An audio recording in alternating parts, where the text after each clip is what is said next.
اعوذ باللہ من الشیطان الرجیم بسم اللہ الرحمن الرحیم اللہ اکبر سبحان اللہ الحمدللہ استغفر اللہ الصلاۃ والسلام علیک یا رسول اللہ صلی اللہ علیہ وآلہ وسلم۔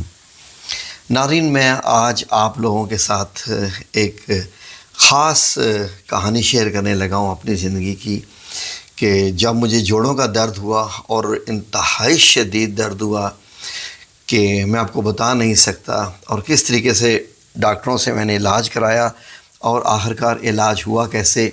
یہ کہانی ایسی ہے کہ میں سمجھتا ہوں کہ ہزاروں لوگوں کو یہ فائدہ دے سکتی ہے، کیونکہ یہ ایک کچھ ایسا معاملہ ہے کہ یہ ڈاکٹروں کی سمجھ میں آنے والا نہیں ہے۔ تو اس لیے اس کو ذرا کہانی کو غور سے سنیں تو یقیناً آپ کے لیے بہت فائدہ مند ہوگی۔ تو ناظرین، کہانی کچھ اس طرح سے ہے کہ میں جب دمام کے ساتھ ایک جبیل شہر ہے سعودیہ کا، وہاں میں کام کرتا تھا آفس میں، تو وہاں پر ہر وقت آفس میں اے سی، گھر میں بھی اے سی، اور اتنی شدید مطلب یہ ہے کہ دھوپ ہوتی ہے کہ اے سی کے بغیر آپ رہ نہیں سکتے۔ مجھے ایک دن ایسے فیل ہوا کہ میں رات کو جب بیڈ پہ سوتا ہوں تو سونے سے پہلے گردن ٹیڑھی کر کے مطلب موبائل یوز کرتا تھا گھر والوں سے بات کرنے کے لیے بھی، اور کچھ اور بھی میں جو ویڈیوز دیکھتا رہتا تھا نالج کے لیے۔ تو مجھے ایسے لگا کہ شاید میں نے جو گردن ٹیڑھی کرنے کی وجہ سے مجھے تکلیف ہو گئی ہے۔ مجھے ہونا کیا شروع ہو گیا کہ شدید مجھے یہاں پر اتنا درد ہونا شروع ہو گیا گردن کے موہروں میں کہ جب میں ایسے کرتا تھا، ایسے بازو کھولتا تھا تو مجھے ایسے لگتا تھا کہ یہاں سے میری جو سکن ہے، اندر کے جو مسلز ہیں، یہ پھٹ جائیں گے، اور ایسے لگتا تھا کہ جیسے خون نکل آیا ہے پیچھے اتنا زیادہ۔ اور جیسے ہی میں آفس میں ہوتا تھا تو وہاں پر بہت زیادہ ٹھنڈ لگتی تھی، جس سے مجھے اور زیادہ درد ہو جاتا تھا۔ میرا دل کرتا تھا کہ جیسے جب میں اپنی گھر پہ سوتا تھا تو میں نیچے تکیہ وغیرہ خوب رکھتا تھا کہ یہ گرم رہے کسی طریقے سے، کیونکہ اے سی کے بغیر آپ سو بھی نہیں سکتے، اور جب ٹھنڈ اس کے اندر جاتی تھی تو شدید درد ہوتا تھا۔ میں ناظرین ڈاکٹرز کے پاس گیا تو ڈاکٹرز نے کہا جی کہ آپ کے ایکس رے ہوں گے، آپ کے کوئی موہروں کا مسئلہ ہو گیا ہے۔ میں نے کہا ہو بھی سکتا ہے۔ ڈاکٹرز نے ایکس رے کیے تو انہوں نے بتایا جی کہ آپ کے اوپر والے جو موہرے ہیں وہ کچھ قریب ہو سکتے ہیں، تو یہ وجہ ہو سکتی ہے آپ کے شدید درد کی۔ میں نے کہا اچھا، کیونکہ اب تو یہ حالت ہوگی کہ ایسے بھی کروں تو ایسے لگتا تھا کہ یہاں سے سکن پھٹ جائے گی، اتنی شدید درد کے چیخیں نکلنے والے۔ میں نے ناظرین اپنے کمپنی کا جو مالک تھا وہاں پر سعودی جو کفیل ہوتا ہے، اس سے میں نے کہا کہ مجھے پاکستان جانا ہے، وہاں جا کے ٹریٹمنٹ کرانی ہے، یہاں پر سمجھ نہیں آ رہی کسی ڈاکٹر کو۔ تو اس نے کہا یار شاید یہ کیا، ابھی تو تم آئے ہو پاکستان سے 1-2 مہینے ہوئے، اور اس کے بعد میں نے ابھی گاڑی نکلوائی ہے، تم نے ابھی باہر کمپنیز میں جا کے تمہارے وزٹ ہونے ہیں، تو میں نے اتنا خرچہ کر دیا ہے، تمہارا علاج کسی اور بڑے ہاسپٹل سے کرواتے ہیں۔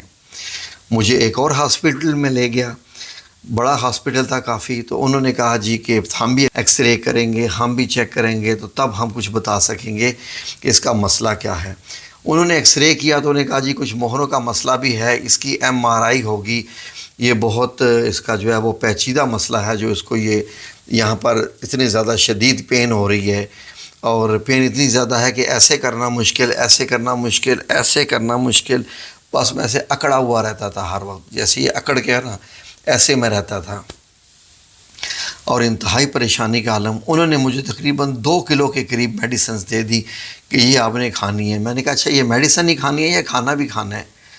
تو کہتا ہے ڈاکٹر کہ یہ کیا مسئلہ ہے؟ میں نے کہا اتنی زیادہ میڈیسن کہ باقی یہ ہے کہ پھر کھانے کی کیا گنجائش رہے گی جب اتنی زیادہ سیرپ اور دعائیں، ٹیبلٹس اور انجیکشن کا کورس اور یہ وہ۔ اینی وے میں نے کیا، تقریباً 1 مہینہ رہا، کوئی فرق نہیں، 0/0 اتنا، یعنی کہ یقین کریں کہ فرق بالکل، یعنی 0/10 ایکچولی۔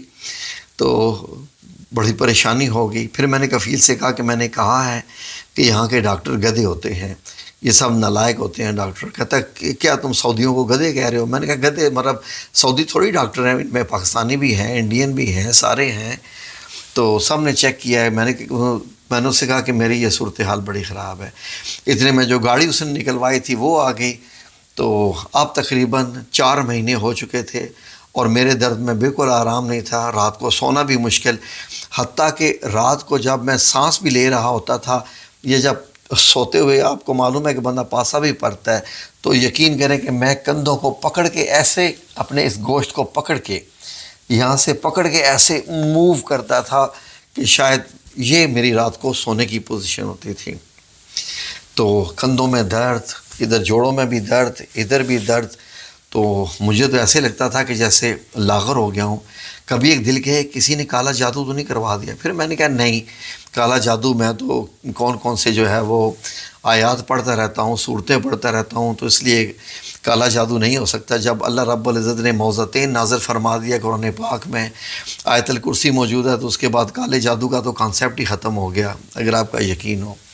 تو اینی وے ایسے دن گزرتے گئے، آلموسٹ 5 مہینے ہو گئے، گاڑی نکل کے آ چکی تھی، تو میرے پاس ڈرائیونگ لائسنس نہیں تھا سعودیہ کا، میں چلا نہیں سکتا تھا۔ میں نے کفیل سے کہا کہ میں نہیں چلا سکوں گا گاڑی۔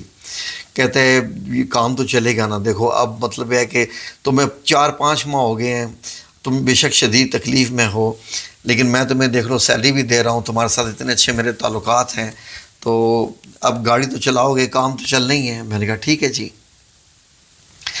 تو ڈرائیونگ اسکول میں گئے، ڈرائیونگ اسکول میں جا کے وہاں پہ میں نے ٹیسٹ دیا، ان کو پاکستانی ڈرائیونگ لائسنس دکھایا۔ مجھے گاڑی چلاتے ہوئے 16 سال ہو چکے تھے، 16-17 سال ہو چکے تھے گاڑی چلاتے ہوئے، زیادہ بلکہ۔ تو میں سمجھا کہ میں ٹیسٹ دوں گا تو پاس ہو جاؤں گا، تو ڈرائیونگ لائسنس مل جائے گا مجھے۔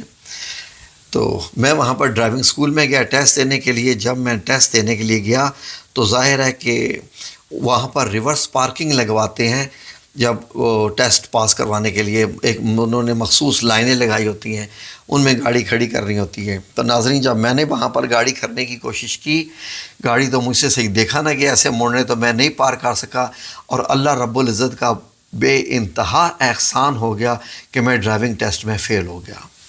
یہ مجھ پہ اللہ کریم کا بڑا جو ہے وہ احسان ہو گیا۔ اور جب میں فیل ہوا تو کفیل کہتا ہے یہ کیا، تمہیں تو گاڑی چلانی آتی ہے، تم فیل کیسے ہو گئے؟ میں نے کہا جی اللہ کی حکمت ہوتی ہے ہر چیز میں، فیل ہو گیا ہوں۔ کیونکہ انہوں نے پھر اس پیپر پہ جو فارم تھا ڈرائیونگ لائسنس کے لیے، اس پہ لکھ دیا جی کہ 7 days ڈرائیونگ اسکول لرننگ جو ہے اس کو لینی پڑے گی۔ تو وہ مدرسہ کہہ دیتے ہیں جی کہ 7 یوم مدرسہ، کہ 7 دن اس کو آنا پڑے گا ڈرائیونگ ٹیسٹ کے لیے، پھر ہم اس کا ٹیسٹ لیں گے۔ پھر فیل ہو گیا تو پھر 1 مہینے کا ٹیسٹ ہوگا۔ تو میں نے کہا چلیں ٹھیک ہے جی، لے لیں گے ٹیسٹ۔ تو حالت میری ایسے ہی، اور مجھے معلوم تھا کہ میں گردن نہیں پھیر سکتا، میں گاڑی بھی کیسے چلاؤں گا۔ ناظرین سٹوری یہ ہوئی کہ دوائیاں میں لے رہا ہوں، فرق نہیں، سب کچھ ہو رہا ہے، فرق نہیں۔ حتیٰ کہ میں جب آفس میں بیٹھتا تھا ناظرین تو اتنی ٹھنڈ ہوتی تھی وہاں پر، آفس کے جو سینٹرل اے سی ہے، کہ یقین کرے کہ میں نے گردن کو یا تو میں سے ہاتھ رکھتا تھا، بعد میں نے کیا کیا کہ ایک رومال لیا، رومال کے ساتھ میں نے روئی یعنی کاٹن کو لیا، کاٹن کے ساتھ جو ہے وہ روئی کو پرویا جیسے ایک فوم سا بناتے ہیں، اور پھر میں نے اس کو یہاں رکھا اور سیفٹی پن کے ساتھ پیچھے والا جو کالر ہوتا ہے اس کے ساتھ لگا دیا کہ یہ روئی جو ہے ٹھنڈک میرے یہاں پر نہ جانے دے، کیونکہ جو مجھے تکلیف ہوتی تھی ایسے لگتا تھا کہ میں یقیناً چیخیں مارنا شروع کر دوں گا، چیخیں مارنے والی وہ تکلیف ہوتی تھی ناظرین۔ تو میں گیا ڈرائیونگ ٹیسٹ کے لیے ڈرائیونگ اسکول میں، تو شدید دھوپ تھی، گرمی تھی، اتنی گرمی کہ پسینے چھوٹ رہے تھے۔ تو ناظرین انہوں نے تمام مطلب یہ ہے کہ جو لرننگ والے تھے ان کو کہا جی کہ آ جائیں آپ یہاں شیڈ میں کھڑے ہو، تو ایک ایک کر کے جو سیکھنے والا ہے وہ گاڑی چلائے اور پھر ہم اس کا ٹیسٹ لیں گے۔ ساتھ ایک مصری تھا وہ بھی بیٹھتا تھا، تو بتاتا تھا کہ گیئر لگاؤ وغیرہ وغیرہ۔ میرے لیے یہ ساری چیزیں مشکل نہیں تھی، لیکن ظاہر ہے کہ نہ گردن موڑ سکنا نہ کچھ، جس کی وجہ سے تو میری باری آنی تھی دیر سے، تقریباً 7-8 بندے تھے جو میرے آگے، تو وہ سارے بیٹھ گئے ایک پول کے نیچے جہاں پر شیڈ بنا ہوا تھا کرسیوں کا۔ تو میں شیڈ کے باہر کھڑا ہو گیا، دھوپ میں کھڑا ہو گیا۔ مجھے وہ مصری کہتا ہے جو استاد تھا، کہتا ہے کہ انتا مجنون لیش انتستنا فی الشمس کثیر ہار، اس کا مطلب تھا کہ تم پاگل ہو کیا، اتنی زیادہ دھوپ ہے، شدید دھوپ ہے، اور تم اتنی گرمی میں کھڑے ہو، تم پاگل تو نہیں ہو کہیں؟ تو میں نے اسے کہا نہیں یار ٹھیک ہے، میں بس یہاں پر ہی ٹھیک ہوں۔ تو میں نے بس کیپ پہنی ہوئی تھی، پی کیپ جو ہوتی ہے، تو میں اصل میں خوش تھا، یہ تھا کہ میرے کندھوں کے اوپر دھوپ پڑ رہی ہے، میں اس وجہ سے بڑا خوش تھا۔ ناظرین، تقریباً مجھے 1 گھنٹہ کھڑا ہونے کا موقع ملا۔ میرا سارا جو یونیفارم تھا، ہماری کمپنی کا یونیفارم تھا، پراپر شرٹس اور پینٹس وغیرہ تھی، وہ مکمل گیلا ہو گیا پسینے سے، اتنا میں نہا گیا، لیکن میں نے بھی اپنے آپ کو ڈھیڑ بنائے رکھا کہ میں اس طریقے سے ایسے کھڑا ہو گیا کہ دھوپ میرے کندھوں کو پڑتی رہے، زیادہ سے زیادہ دھوپ۔ 1 دن، دوسرا دن، تیسرا دن، چوتھا دن یقین کیجئے کہ مجھے پتہ چلا کہ میرا درد کہاں گیا۔ میرا درد بالکل ٹھیک ہو چکا تھا، میرے سارے درد ٹھیک ہو چکے تھے، میں ٹوٹل مجھے آرام آ چکا تھا۔ تو ناظرین، مجھے یہ پتہ چلا کہ میرے جسم کے اندر وٹامن ڈی کی ڈیفیشنسی یعنی انتہائی کمی ہو چکی تھی، کہ 3 دن دھوپ میں کھڑا رہنے سے میں بالکل ٹھیک ہو چکا تھا۔ ناظرین، یقین کیجیے وہ دن اور یہ دن کہ جب بھی سردیاں بھی آ جاتی ہیں تو میں اوپر چارپائی لے جاتا ہوں اپنے چھت پہ، اور بہت سارا وقت جو ہے وہ دھوپ میں کچھ بیٹھ کے گزارتا ہوں۔ جب بھی میرے جسم میں اس قسم کی دردیں ہوتی ہیں تو میں آدھا پونا گھنٹہ جو ہے وہ دھوپ لے لیتا ہوں، اور گرمیاں بھی ہوں تو صبح جو 7 بجے کی دھوپ ہوتی ہے وہ میں تھوڑی سی لے لیتا ہوں، پشت کر کے بیٹھ جاتا ہوں، اور پیچھے جو میری کمر ہے حتیٰ کہ جلنا شروع ہو جاتی ہے سورج کی گرمی سے، لیکن یقین کیجئے کہ میرے جسم کے اندر وٹامن ڈی کی کمی نہیں ہونے پاتی۔ یہ جو آپ دیکھ لیں کہ انگریز لوگ آپ دیکھتے ہیں کہ سمندر کے کنارے جا کے بیٹھ کے، جس کو وہ کہتے ہیں جی کہ ہم سن باتھ لے رہے ہیں، ایک ہوتا ہے نا واٹر باتھ، پانی سے نہانا، وہ کہتے ہیں کہ ہم سن باتھ لے رہے ہیں، ہم سورج کی دھوپ کے اندر نہا رہے ہیں۔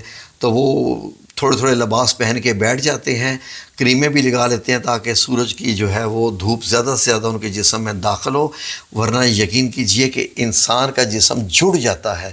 یہ سارے پٹھوں کے درد، جس میں وٹامن ڈی کی کمی ہو، وہ ایسے اگر مٹھی دبا کے رکھے، یقین کیجئے کہ مٹھی دبا کے وہ بندہ نہیں رکھ سکتا، کتنی دیر دبا کے رکھے گا، ہاتھ ایسے ایسے ایسے ایسے ایسے ایسے ایسے کانپنے لگ پڑتا ہے اور مٹھی کھل جاتی ہے۔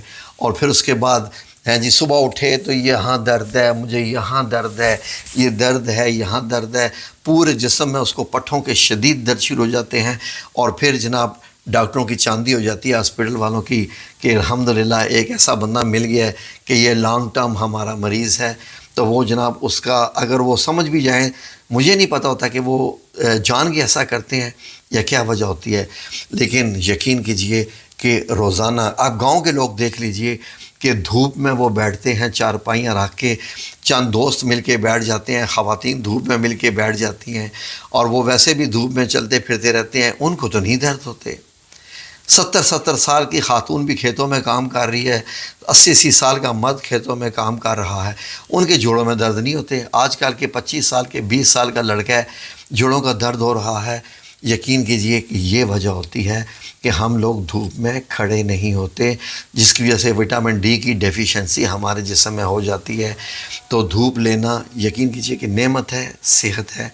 اس ویڈیو کو جو ہے وہ سیریس لیجئے گا، یہ آپ لوگوں کی زندگی بدل دے گی۔ آمین یا رب العالمین، بے رحمتک یا ارحم الراحمین۔